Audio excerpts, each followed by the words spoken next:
Olá, mais um Na Casa do Povo, no ar, o podcast da TV Câmara Campinas, que bate um papo semanal com os vereadores aqui do Legislativo Campineiro. E hoje nós temos a presença da vereadora Paola Miguel. E como é de praxe, logo na abertura eu vou fazer a minha auto e audiodescrição. O meu nome é Mirna Abreu, eu sou uma mulher negra de pele clara, tenho os cabelos cacheados acima dos ombros com mechas loiras, olhos castanhos. Hoje eu estou vestida com uma blusinha, a gente chama de blusinha, assim. Ela é verde piscina, ao meu fundo nós temos aqui o logotipo não, nós temos o cenário em preto, na Casa do Povo, e à minha esquerda sim, o logotipo escrito na Casa do Povo, em azul e branco, em uma TV aqui à minha esquerda. Vereadora, seja bem-vinda. Também já a convido a fazer a sua auto e audiodescrição.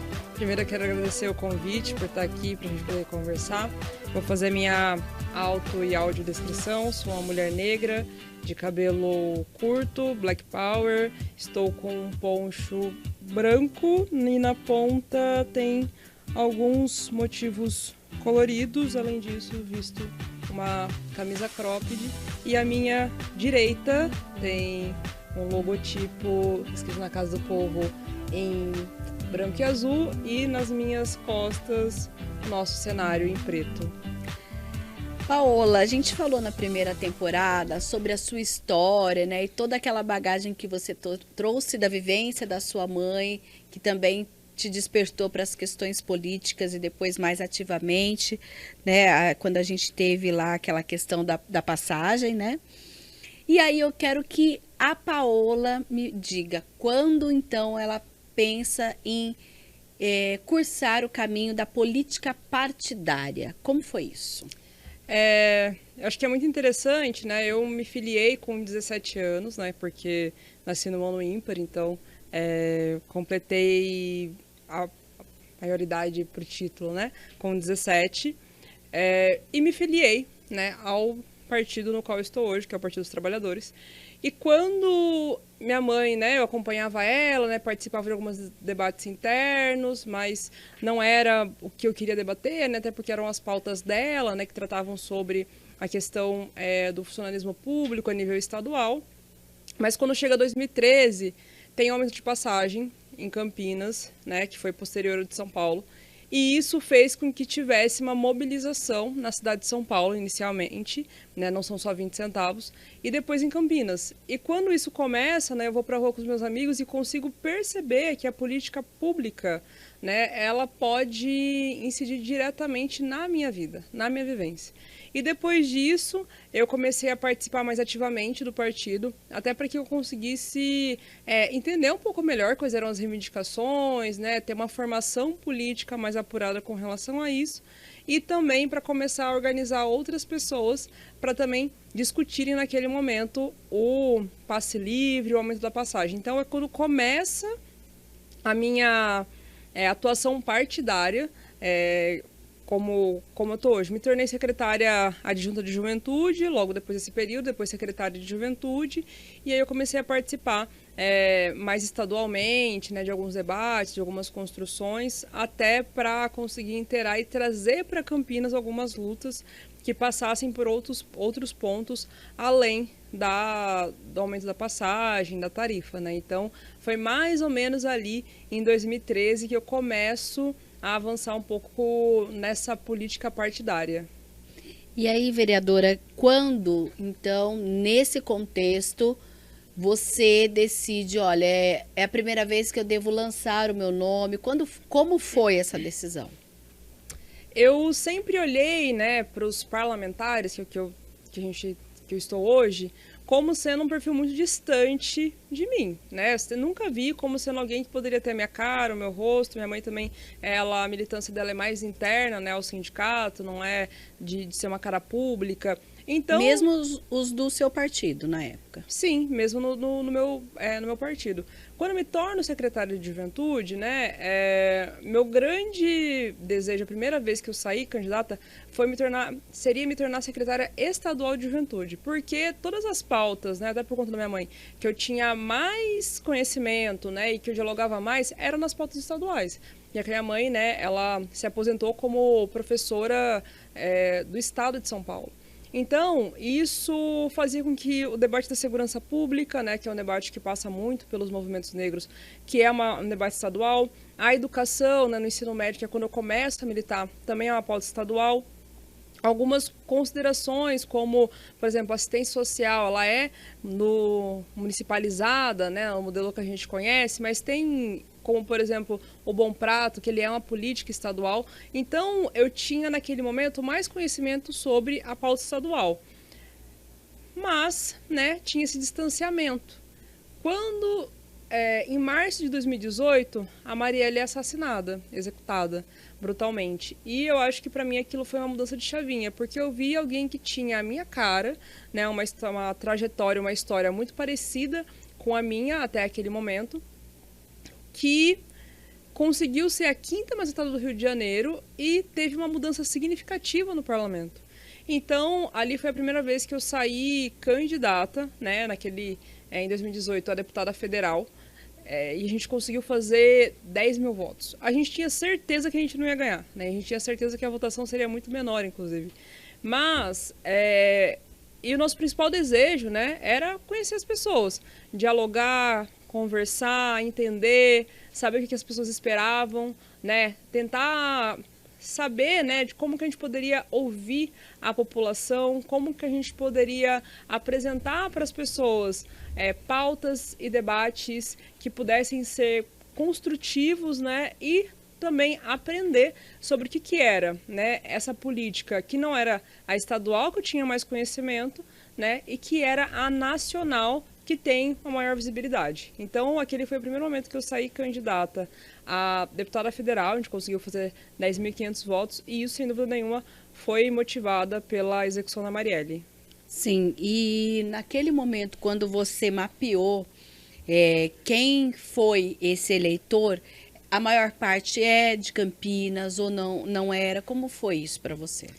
Foi bem dividido, a gente conseguiu fazer, se eu não me engano, esse mapa de 2018 não está tão vivo na minha cabeça, mas se eu não me engano a gente conseguiu fazer 4 mil votos na cidade de São Paulo, 3 mil votos na cidade de Campinas, e os outros 3 mil votos foi espalhado, né, pelo estado, né, em cidades que temos amigos, parentes. Sim. E na cidade de Campinas, ele foi bem localizado onde a gente andou mesmo, né? Então, na região do Campo Grande, no Bassoli, que é uma região que até hoje a gente frequenta muito, dialoga muito, a gente conversa muito com aquelas pessoas, tudo isso começou ali em 2018. E que foi uma campanha muito para eu apresentar para a cidade uma possibilidade, né, de candidatura. Mas foi fundamental para que hoje eu estivesse aqui, sem dúvida nenhuma. Naquele momento, então, com esse um pouco mais de 10 mil votos, já saiu dali com a decisão de que, então, eu estou pronta para ser candidata a vereadora, foi isso? Não, acho que estou pronta,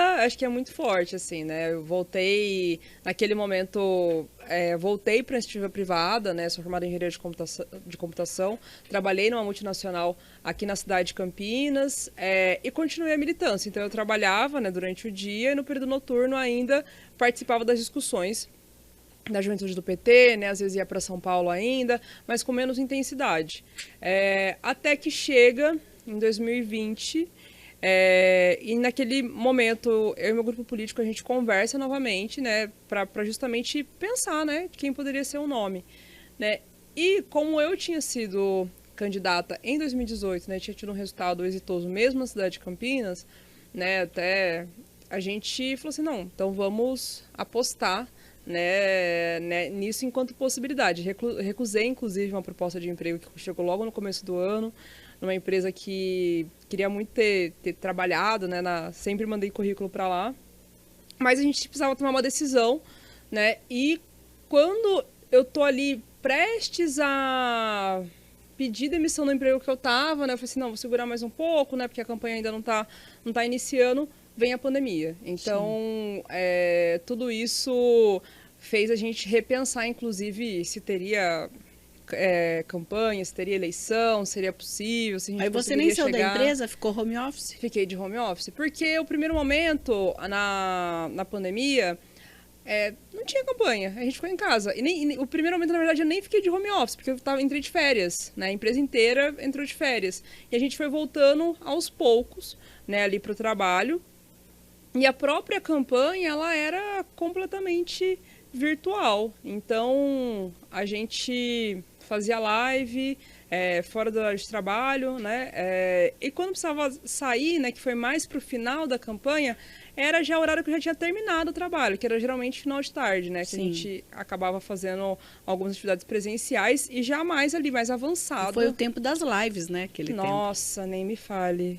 O tempo das lives, da live no Instagram, live no Facebook, tentar encontrar espaços em canais que não era da maneira que a gente tem hoje, né? Os podcasts também não é da mesma maneira que a gente tem hoje. Ali a gente tem um início muito forte desse movimento, mas era de tentar dialogar com as pessoas por chamada, nem a chamada de vídeo que a gente faz hoje, né, era igual naquela época. Então, a gente se utilizava muito desses recursos, né? Quando a gente saía para a rua, a gente dialogava com as pessoas, e se a gente conseguia o contato, e depois a gente ligava para elas. Ou então, nos próprios posts, né, de rede social, a gente dialogava, conversava, né, para tentar avançar naquela campanha que acho que foi uma campanha muito, muito, muito, muito virtual, né? Até no nível de ter estafado a gente com relação a esse ambiente. E quando vem o resultado, qual é a sua reação? Como que você analisou esses números? Olha, tem uma história um tanto quanto engraçada com relação a isso, porque naquela eleição ainda era pandemia, né? Então, acho que isso é importante ressaltar. As urnas fecharam às 5 da tarde, eu fui para casa tomar um banho e começou a apuração. Mas a apuração estava muito lenta. Estava muito lenta e ela aparecia ali no soquinho, né? Então, aparecia lá 2%, 8%, né? Você não tinha essa continuidade que foi o processo de 2022. Então, eu fui dormir, porque... Depois deu aquela pane lá no sistema também, né? Exatamente. Nessa pane, eu falei assim, não, eu vou dormir, porque a forma da hora passar mais rápido é eu dormindo. Então, as pessoas até contam que quem atendeu o telefone, na verdade, foi minha mãe, né, porque acordou, minha mãe tem um sono mais leve do que o meu, né, eu tenho um sono um pouco mais pesado, então o telefone tocou, eu não ouvi, minha mãe atendeu, né, aí ela acordou e foi me acordar, né, e falou assim, Paola, você ganhou, né, você ganhou, e o pessoal comemorando, mas eu tava com muito sono, voltei a dormir. Voltou a dormir? Voltei a dormir ali no dia seguinte que eu fui realmente Mas entender. percebeu que era realidade, que não era sonho, não. Eu acho que demorou um tempo para cair a ficha, né? No dia seguinte já começaram entrevistas, então alguns jornalistas me ligaram, e aqui eu sempre fiquei me perguntando assim, como que eles conseguiram tão rápido, né? O telefone, aí a câmera também já entrou em contato, então foi meio um processo rápido, assim, e demorei um pouco para processar. Acho que Você assustou um pouco?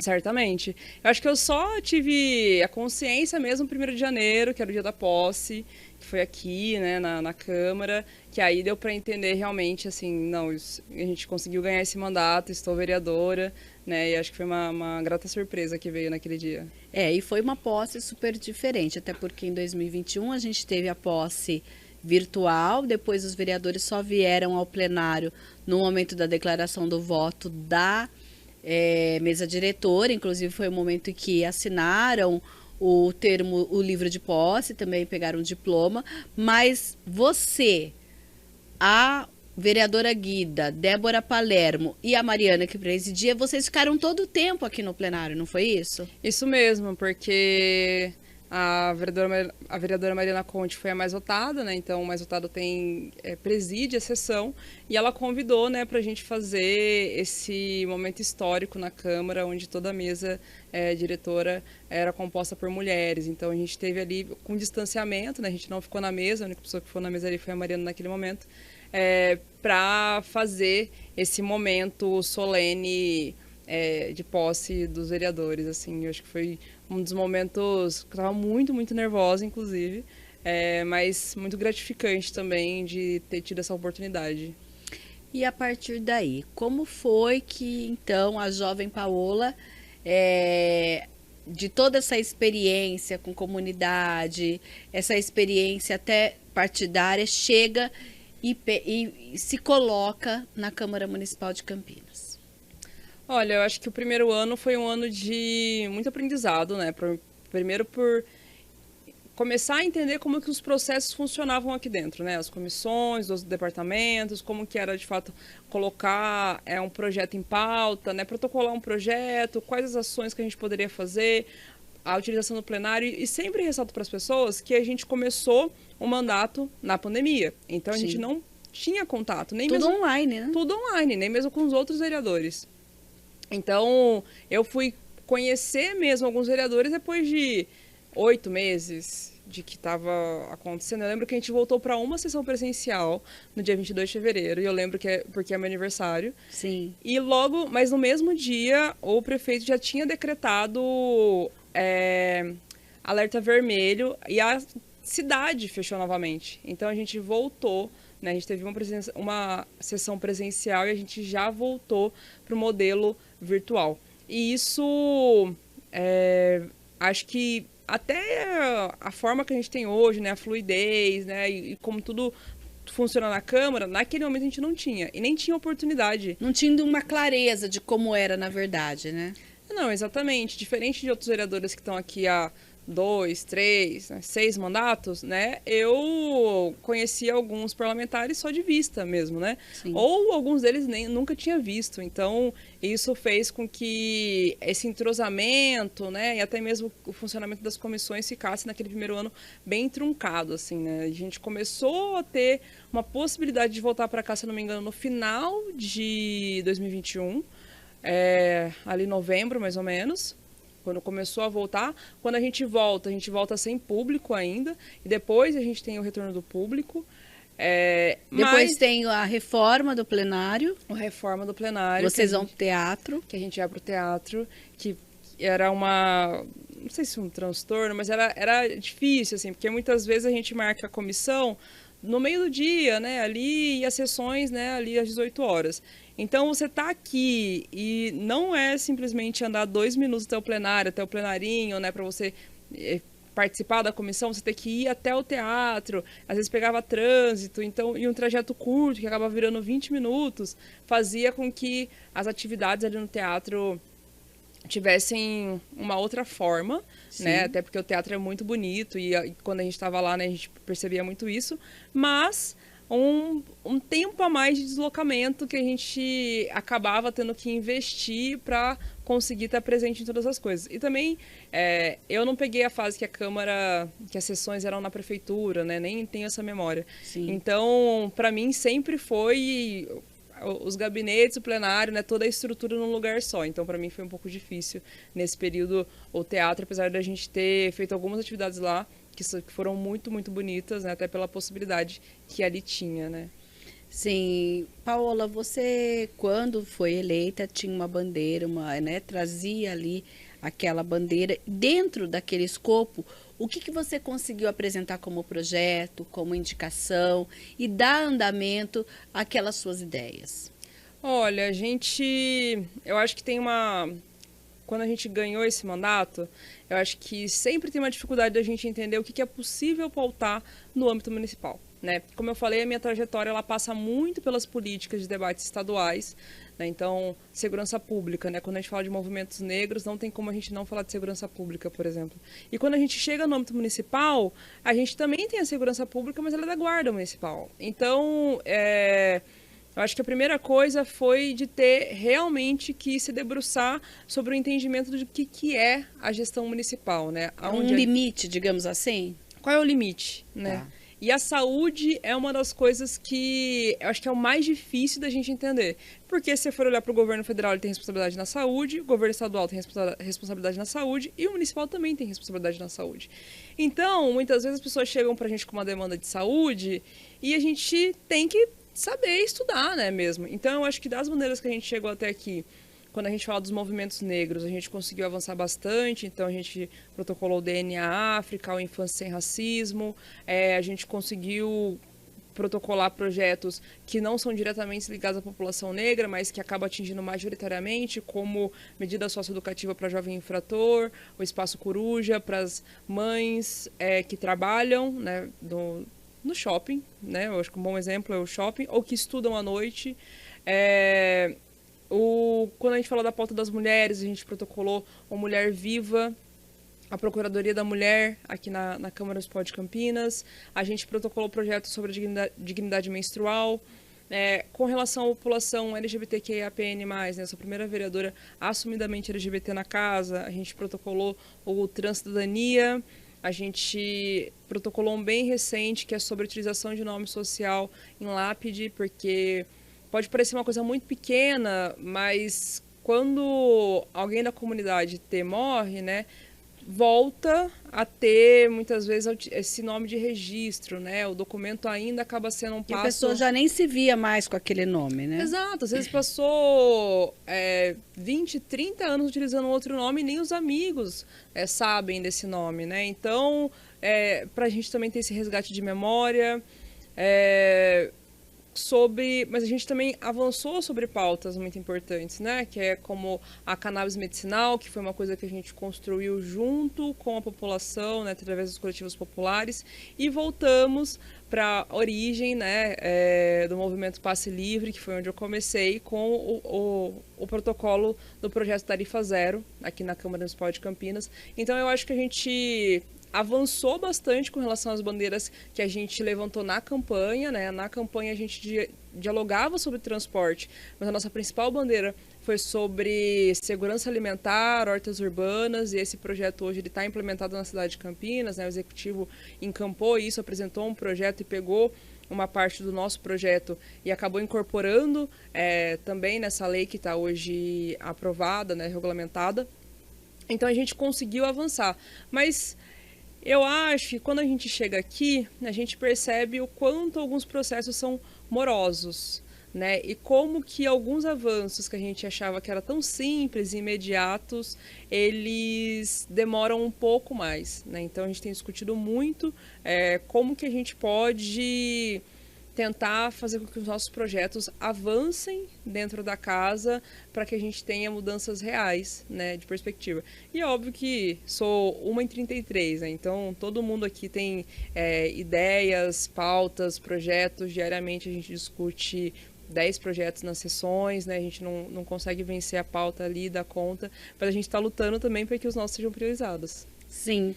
E, inclusive, às vezes, vocês usam um posicionamento, digo vocês, dos vereadores do Partido dos Trabalhadores, e um posicionamento interessante que é: nós vamos aprovar esse projeto, mas a gente está pontuando algumas coisas dele. Como que é isso para você, né, enquanto vereadora de oposição, mas às vezes aprovar algum projeto mesmo pontuando que algumas coisas precisariam de algum aprimoramento?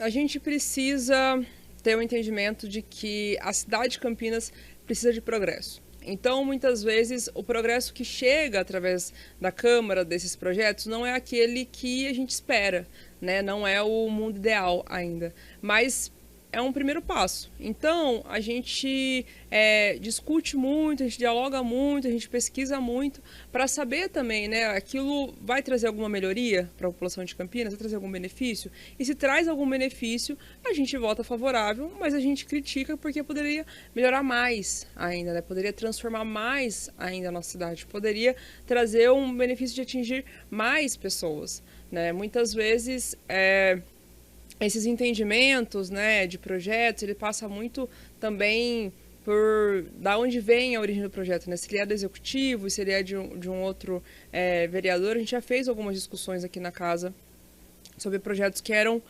fundamentais, que eles eram urgentes e que eles podem mudar a realidade da cidade de Campinas, mas às vezes tem um detalhe, né, na forma da escrita, né, ou um item ali que falta, que pode muitas vezes desvirtuar o projeto. Então a gente discute muito sobre isso e acho que também tem o contrário, né, de ter muitas vezes uma distorção daquilo que nós apresentamos dentro da casa para que tenha um olhar criminalizado, né, um olhar ideológico que muitas vezes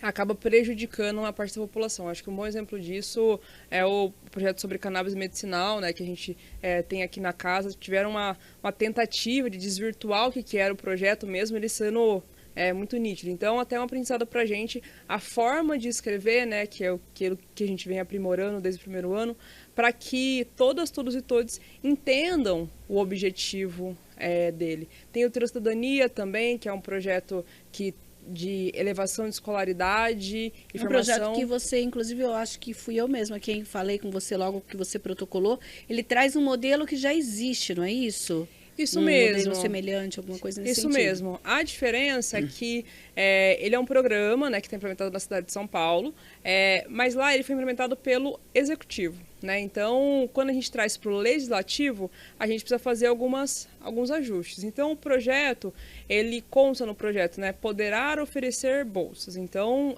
ele não necessariamente cria uma obrigatoriedade de despesa para não criar o ônus, né? Exatamente, Okay. porque nós, vereadoras e vereadores, não podemos gerar despesa para o município. Então, sim, tem um poderá.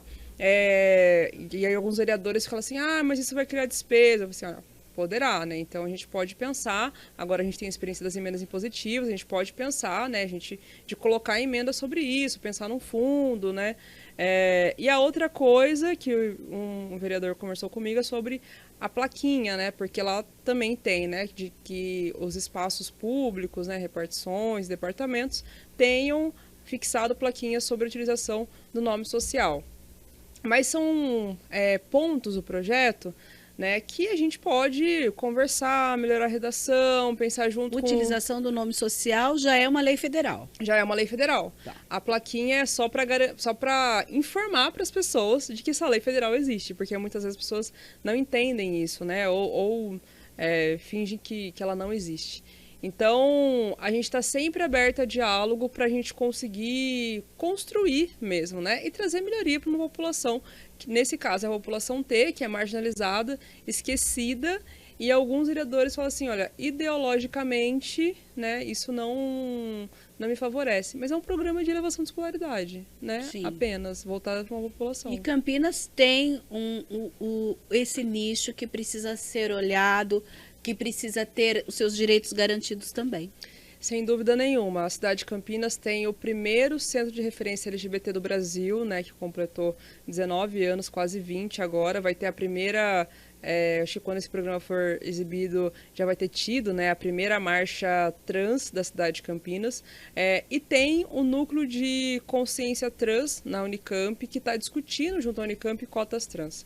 E essas cotas, né, um dos debates que são feitos é justamente pelo fato de esse processo de escolarização, né, o ambiente escolar, muitas vezes ele é excludente. Então, existe um bullying racializado, existe um bullying LGBTfóbico, né, existe um bullying transfóbico, principalmente, e isso faz com que uma parte da população, né, em especial a população T, tenha dificuldade da permanência nos espaços de educação formal. Então, acabam indo buscar outras alternativas e quando chegam no mercado de trabalho, né, tem uma dificuldade ainda maior por não ter essa formação e acabam recorrendo à prostituição. Então, o que a gente quer é trazer dignidade e principalmente reconhecer a existência e a humanidade na comunidade T na cidade de Campinas. Esses projetos ainda tramitam na Câmara?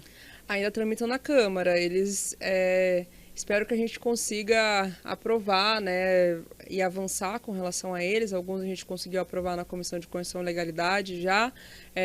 Outros a gente trouxe para o plenário, mas a gente verificou a necessidade de revisar um pouco, né, de estar ali, construir junto aos colegas. É quando vocês pedem a retirada desse projeto da pauta, é isso? Isso mesmo. Retirada, às vezes arquivamento também. Na Comissão de Constituição e Legalidade, às vezes a gente pede vista para que a gente tenha um pouco mais de tempo, né, com os apontamentos que os colegas fazem, realmente que a gente consiga aprimorar o nosso trabalho. Então, é um dos recursos que a gente tem feito e espero muito que a gente consiga avançar na cidade de Campinas. A gente teve aqui no final, principalmente do primeiro semestre, uma discussão em âmbito nacional, que deve continuar no segundo semestre, a respeito da questão do projeto, né, sobre a proibição do aborto.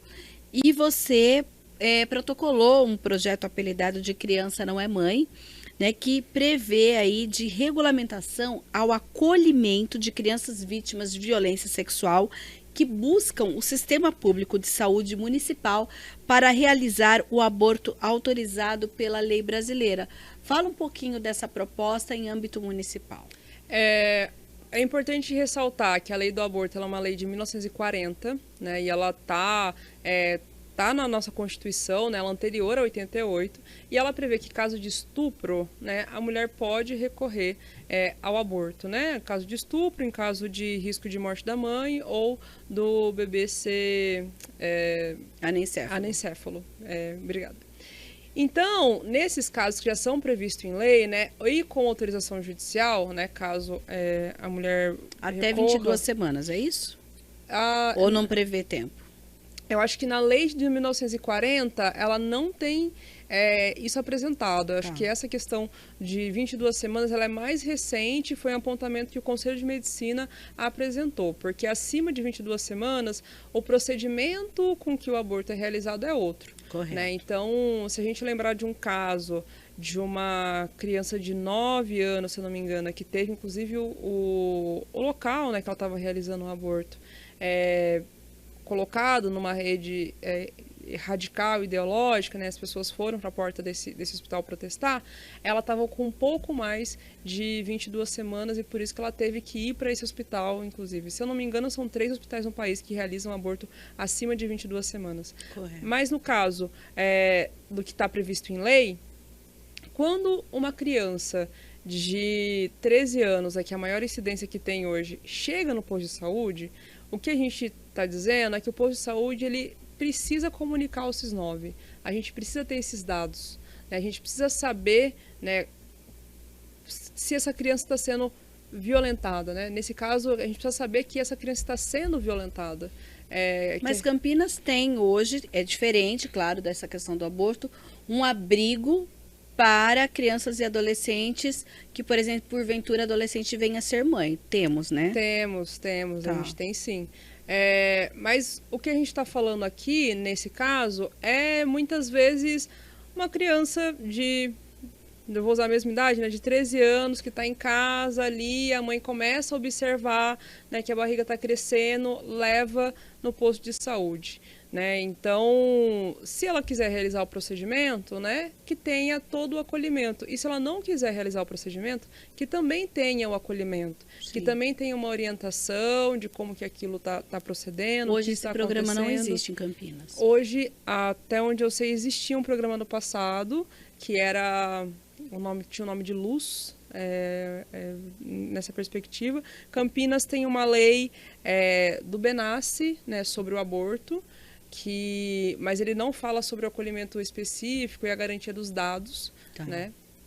Então, o que a gente tentou fazer é ter essa garantia do acolhimento, principalmente para crianças e adolescentes que forem violentadas, né? A gente não está falando aqui da gravidez na adolescência. Então, 2 jovens de 16 anos que namoram, né? A gente não está falando disso. A gente está falando, né, de muitas vezes crianças vulneráveis que são estupradas, violentadas sexualmente, ali de forma sistêmica, porque é uma das coisas que a gente tem observado, que não é uma vez, né, que isso acontece de forma sistemática e principalmente na recorrência disso. A gente tem alguns casos famosos no país de crianças que tiveram um filho com 9 anos, um filho com 10 anos de idade, né, filho com 11 anos de idade, e que não são apenas filhos dela, são também irmãos, são sobrinhos, e isso é um grande alerta para a gente no país, né? Campinas não está fora desse contexto? Infelizmente não. Eu gostaria muito que Campinas estivesse fora desse contexto, mas a gente observou que na pandemia a violência, né, a violência contra as mulheres, a violência contra as crianças e adolescentes, a violência contra os idosos, quando não tem ninguém olhando, ela cresceu muito.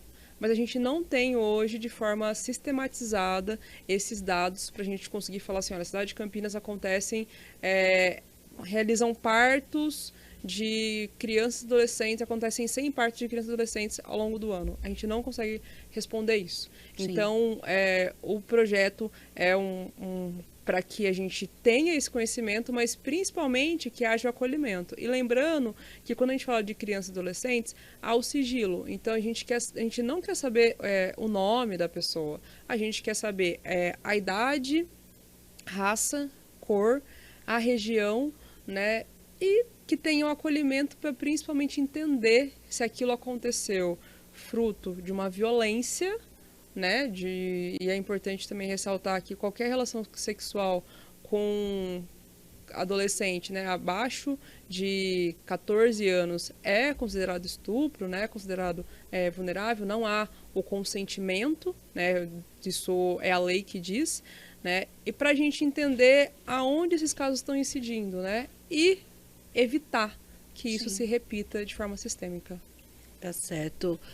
Paola, você no início falou, inclusive, dessas questões da saúde, né? Que há muitas demandas na cidade. E desde 2023, vocês têm como ferramenta as emendas impositivas. Por determinação da legislação, 50% do montante vai para a saúde e os outros 50% pode ser, assim, serem distribuídos nas mais diversas áreas. Diante dessas demandas, especificamente na saúde, o que você conseguiu ou tem conseguido fazer com essa ferramenta? Eu acho que isso é uma pergunta muito interessante, né? Eu acho que as emendas impositivas, elas são uma experiência fantástica que a gente está tendo no município, porque a gente consegue priorizar muitas vezes coisas que são que o executivo não consegue olhar. Então, a gente estava no SESC do DIC e a necessidade era ter um bebedouro industrial, né? Então, a gente destinou a emenda para que houvesse ali um bebedouro industrial, para as pessoas que fossem, né, realizar consultas, acolhimentos, né, exames, para que elas conseguissem tomar água naquele espaço, né? No Jardim Bassoli, a necessidade ali era da mudança da infraestrutura para que houvesse uma maior refrigeração. E isso a gente também destinou a emenda, mas a gente percebeu que isso a gente não poderia fazer, porque era uma reforma mais de longo prazo. Que vai além daquele montante. Na verdade, ele nem ia além daquele montante, mas ele iria além daquele período, porque a emenda impositiva ela tem que ser executada no período de 1 ano. Sim. Então, quando a gente foi destinar, né, quando a gente falou com a Secretaria de Cultura não, perdão, a Secretaria de Saúde, ela falou pra gente assim, olha, o valor é suficiente, mas como é um processo que depende de licitação, depende de ter disponibilidade, né, a compra do equipamento, isso acaba levando mais de 1 ano, né, e a emenda se perderia por conta disso. A gente tem conseguido destinar para pequenos reparos, por exemplo, que foi o que a gente fez no CS do Anchieta, mas chegando lá, esse caso a gente destinou a emenda, e estava com uma infiltração, né? E eles falaram assim, vamos utilizar para corrigir isso. E aí se esbarrou no mesmo problema de que a infiltração não era uma reparo, né? Era uma reforma. Então, eles tiveram que devolver isso para a gente teve que readequar para que pudesse ter ali a utilização correta. Então, a gente tem destinado bastante também para o serviço de saúde mental aqui na cidade, consultório na rua, a gente destinou emenda para a compra de um ultrassom portátil para que a população em situação de rua que estivesse grávida, né, conseguisse mesmo, os profissionais, né, mesmo que estivessem numa situação adversa, conseguissem ali realizar o ultrassom dessas mulheres. Destinamos também para algumas unidades do Cândido Ferreira, para o fortalecimento, para a construção de hortas, aquisição de equipamentos, e tudo isso a gente faz a partir da conversa com conselheiros, com os servidores, com os trabalhadores, né, dos espaços, para que a gente tenha uma mudança de perspectiva, mas que seja priorizado a partir do que eles entendem que é prioridade, né? Então, a experiência das emendas tem sido muito, muito, muito positiva. Inclusive, ainda no primeiro semestre, nós tivemos aqui a última reunião da Comissão de Cultura com a presença da secretária de Cultura, que apontou aí que das emendas impositivas, depois da saúde, que tem o 50% obrigatório, a cultura é a que mais recebe emendas no montante, se não me engano, de 14 milhões de reais. Eu queria, e inclusive vocês discutiram o que tem sido efetivado e o que precisa ainda ser feito dentro de todos aqueles eixos da cultura que nós temos em Campinas. Eu queria que você falasse um pouco dessa análise. A Secretaria de Cultura é uma das secretarias que tem um plano municipal de cultura. Então, logo quando a gente foi destinar a emenda no primeiro ano, eu acho que no primeiro ano foi um ano de desafio para todo mundo. Foi, né? Experiência. Foi uma experiência para todas as secretarias, inclusive, né? Então, a gente não sabia muito bem o que a gente poderia fazer. A Secretaria de Cultura, logo no primeiro ano, já mandou para a gente um catálogo, né? Trazendo algumas possibilidades, né? Ali priorizando alguns equipamentos, né? Falando onde a cultura, quais eram os déficits da cultura. Então, isso foi no primeiro ano e a gente teve uma experiência positiva. No segundo ano, né, o Plano Municipal de Cultura, ele foi aprimorado, posso dizer assim, né? E mais do que isso, né? Ele foi completamente priorizado, porque a própria secretaria teve uma experiência positiva em alguns casos com relação à destinação de emenda, mas muito negativa com relação à execução de a parte de outras emendas. Então, o segundo ano, pela nossa própria experiência com outras secretarias, a gente destinou a mesma quantidade de valor, na verdade. A diferença é que no primeiro ano a gente teve que remanejar para a cultura e o segundo ano a gente fez isso de forma direta. A gente leu muito o Plano Municipal de Cultura para que a gente pudesse priorizar a partir do que foi tirado pelo Conselho de Cultura, né, aqui. E algumas coisas também, novamente, a gente acabou esbarrando ali, né? Então, a gente gostaria muito de poder fazer algumas reformas em patrimônios tombados, como é o MIS, como é a Casa do Jambeiro, né? Que depende de licitações, porque é um restauro, né? Uma reforma simples, e isso acaba extrapolando o ano, né? Então, a gente tem trazido muito esses debates do Conselho de Cultura mesmo, para dentro do mandato, dialogado com a Secretaria, para que a gente possa ter uma priorização do que é importante para a cultura de Campinas, mas principalmente como que a gente pode fomentar a cultura periférica, regionalizada, bairrista, que muitas vezes não chega. Paola, como tem sido para você, então, a gente está encerrando na Casa do Povo, ser vereadora, como que tem sido essa experiência para você?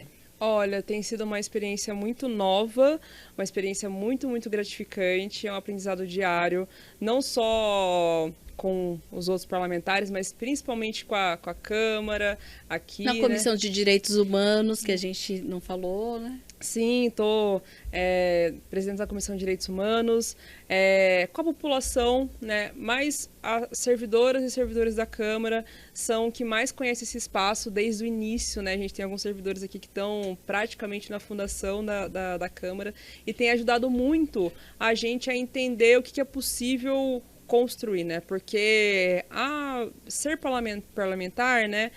Subir na tribuna, discursar, falar, eu acho que essa é a parte que depende só da gente.